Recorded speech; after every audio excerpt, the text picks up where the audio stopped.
طالبانو ورونو دلته یو خبر امام غزالی کړی ده. امام غزالی یو کتاب جوړ کړی طالبانو، د کتاب نوم ده تحاتف الفلاسفه ورته. ما نن روان خیستم الرا به وړم ته دا اوږدوي اوږدېږي بیا طالبانو الرا به وړم درته د هغه څه ورته وایي تحاتف الفلاسفه. نو هغې کې طالبانو په پخوانیو فلسفې باندې ردونه کړي دي. ډېر ښه کتاب ده.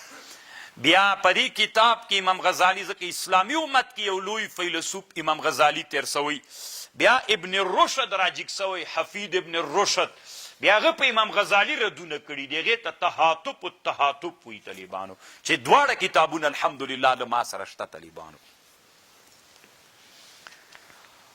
او نو اوس طالبانو ورونو تاسې دلته خبرې ته غوږ ونیسئ. تحاتف التحاتف او تحاتف الفلاسفه دوی په دې باندې بحث کوي چې فلاسفه وایي چې الله پاک عالم په جزیاتو باندې نه ده، علم الله په جزیاتو باندې، هغه جزیات حادثه له اشخاصو نه الله په دې علم نه لري. وایي فلسفیان داسې وایي. خبر واورئ دلته تاسو څومره ډېر ناست یې اوس که نه. یو طالبانو ما ته راګوري، بل ګیره کې ګوتې وهي، بل دا جیګروي، بل د هر یو نه دا اوس چې دلته نه یو رقم ته خاندي، وداسې سر نیولی، وداسې نیولی، وداسې نیولی، قسم قسم په دا یو آن کې له تاسې نه قسم قسم څوک صادر سول، افعال صادر سول.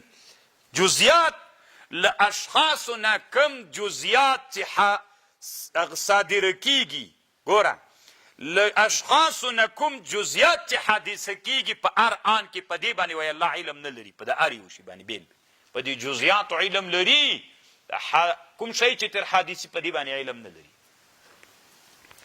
بیا دا خبرې امام غزالی کړې ده. او امام غزالی کړي طالبانو ویلي چې دوی باندې دوی کفر ته رسېدلي. ابن رشد لیکلي دي. ابن رشد هم لوی فیلسوف د اسلام تیر سوی طالبانو. ابن رشد رحمه الله دا بیا یوه خبر کړې ده. د ویلي دي چې امام غزالی رحمه الله چې ده په دې تحاتف کې اسلامي له لحاظ هم ډېر خطا سوی ده، او د حکماو د رایو هم سم تعبیر نه ده کړی، ډېر ځایونو کې خطا سوی ده. نو دې کې هم وایي خطا سوی ده. نو هغه وایي شهاب الدین آلوسی وایي دا کومه خبر چې هغه ته سوې ده فلاسفه ته وي دا حق نه ده. والحق انهم لا ينكرون ذلك وانما ينكرون علمه بها بوجه جزئي وهو بحث طويل الذيل. دا ډېره اوږده لمن لري دا بحث. بیا هلته کتابونو ته مراجعه وکئ پې پوه به شئ طالبانو. دواړه ډېر ښه ښه کتابونه دي طالبانو. تحاتف الفلاسفه او بل تحاتف التحاتف. ابن رشد هم طالبانو اسلامي امت کې یو ډېر لوی عالم تیر سوی، خو ملیانو ډېر زوروالی طالبانو، ځکه دا زموږ عادت ته خبر دی.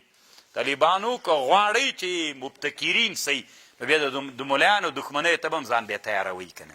چې غله طالبانو بس وایي چې دوی ختم کې دومره ډېر ثواب ده، دوی مړي کې داسې ده او د اسقاط کې داسې ده او بس دلته ختم داسې کوئ. او دا ټولې طالبانو د خلکو د مزاج خبرې کوي، د بریلویت خبرې کوي، ولاکې چا پلار هم د سره ورانه شي. بس غوړ ګرځېږه بریتونه خېټه تړه را تړه بس دی. او چې طالبانو راپورته کېږي چې انسانان راپورته کوي بیا دې نه پرېوي. دا چیرې بیا ته دا بیان کوې ته دا چېرته دې روان کړي که نه؟ دا ته چیرې بیا یې کله یو وایي چې هغه داسې ده بل ته وایي دا داسې دی، دا ټول د پلارو د نیکه له هغه نه هم راباسي. هغه هم بېرته زه وایم چې راووځئ دوی دا وابي شوی ده سرداب ته ننوځئ، دا مو د پلارو د نیکه هغه د سرداب کې اوسېږئ. پرېږدي دي حکیمان طالبانو انسانان نه پرېږدي، یو خواته او دې خواته یې شړي. هو الذي يتوفاكم بالليل، الله غذات ده چې تاسې ویده کوي په شپه کې. ويعلم علم لري ما په غشي باندې الله جرحتم بالنهار چې کوئ کسب کوئ د ورځې.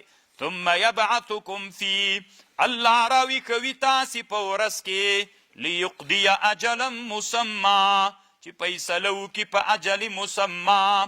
ثم الیه مرجعکم ثم ينبئکم بما كنتم تعملون. هو القاهر، الله قاهر ده، الله غالب ده، فوق عباده، پاس ده په بندگانو. ويرسل علیکم حفظا، الله را لیږي په تاسې باندې حفظا ملائکې، هغه ملائکې چې کرامو کاتبین دي. کرام الکاتبین را لیږي طالبانو تاسو ته. او د تاسې اعمال لیکي. طالبانو ټول شیان کرام الکاتبین لیکي او که څوک لیکي تنا مباحات لیکي که نه لیکي که ټول لیکي. بعضې علما وي ټول لیکي، بعضې وي مباحات نه لیکي. دغه مباحاتو نه چې په لوړه مرتبه کې دي هغه شیان لیکي. افعال قلوب لیکي طالبانو، و افعال قلوب هم لیکي. نو څنګه پوهېږي؟ اوس طالبانو موږ تاسې کله کله زړه کې یوه اراده وکړو ګناه، هغوی څنګه پې پوهېږي؟ دلته طالبانو د انسان نه یو قسم یو علامه صادره کېږي چې هغوی پې باندې پوهېږي. خبر باندې پوه شول؟ هغه هم لیکي، افعال قلوب هم لیکي.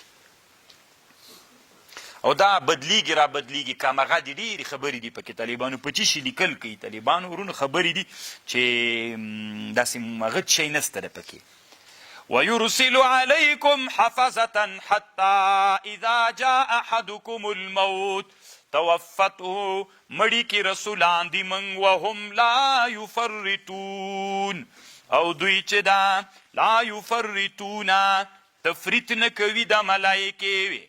ثم ردوا الى الله کله چې مړ کی بیا ورت کړل سي الله ته مولاهم الحق چې مولا دی دوی د حق.